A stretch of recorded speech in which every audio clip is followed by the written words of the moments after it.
and welcome back to our Beethoven series, where we're going to look at all 32 Beethoven sonatas, piano sonatas, and not yet the concerti, but maybe at some point. And yeah, we're going to go through them all step by step. As you probably noticed, I do appreciate a lot of practicing hands separately. The more the hands are, sovereign in their own parts, the better they can, of course, then harmonize together. And yeah, that's I think a modest approach is always a good one for greatness and to get the job done, and even more than that. The next cycle we're gonna look at is Opus 10, and Opus 10 he composed it, I'm bad with numbers, sorry, in 1795 till 1798. So in that 3-year period. And around 1798, Beethoven started to lose his hearing. So that was quite a hard, detrimental phase of his life. And he even thought about a suicide in 1802. This is when he had lost his hearing completely, his physical hearing at least, not the spiritual. As you know, we have the spiritual and the material world. So he was quite desperate. And he wrote even a testament in Heiligenstadt, that is a city, a little town outside of Vienna. He tried to heal himself there, but it was just nothing would work and nothing could heal him.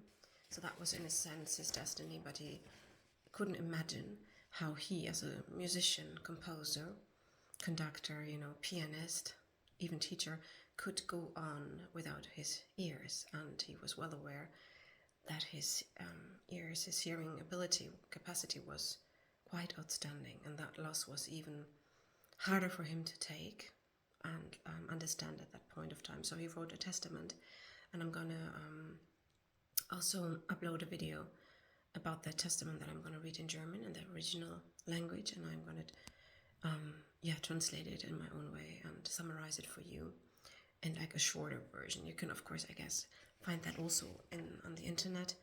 And I think it's important to understand it because the Opus 10 cycle that he composed during that time is very connected to his health and what happened to him in that time and how it also affects his music. But it's so wonderful to see his spirit never got broken. I guess he knew the lowest points in life and also the highest heights. It's quite an extreme vita he has from his early childhood, teenager years on, quite some beatings from destiny that in a sense made him stronger. Like in his youth, he had to take care in his teenager years for his family, earn money. His father was an alcoholic, the mother died early. I had to how shall I say, so my how I do perceive it, it's I don't think he got along with his brothers so well. I guess there was a lot of jealousy. He had this great talent, and that was not like fulfilling either to have these kinds of siblings. So I get a lot of loneliness, but he also had always great supporters and friends and mentors and people who would help him out, be it financially, supporting his development, like going to Vienna and trying to get lessons with Haydn and Mozart. And this is why we have the Waldstein Sonate. Without Graf Waldstein, he couldn't have afforded that. So, but he learned a lot during those hardships and later years. He died like, rich as a king. And that is all like self-made in a way and not put into his cradle and, and then that's it. So he mastered that element of money also very well.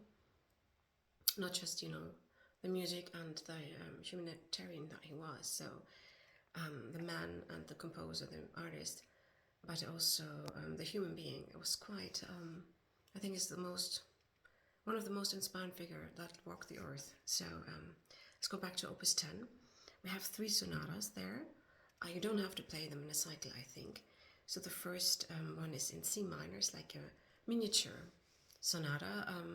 We just recorded the Pathétique, which is quite, another level, but it's just as beautiful. And then the second one is a F major, and both of them, number 1 and number 2, are consisting out of 3 movements. And then the third one we have, I think it's like a piano concerto without orchestra.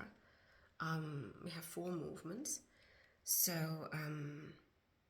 yeah, and then the Pathetique, the number 8, is just following the Opus 13.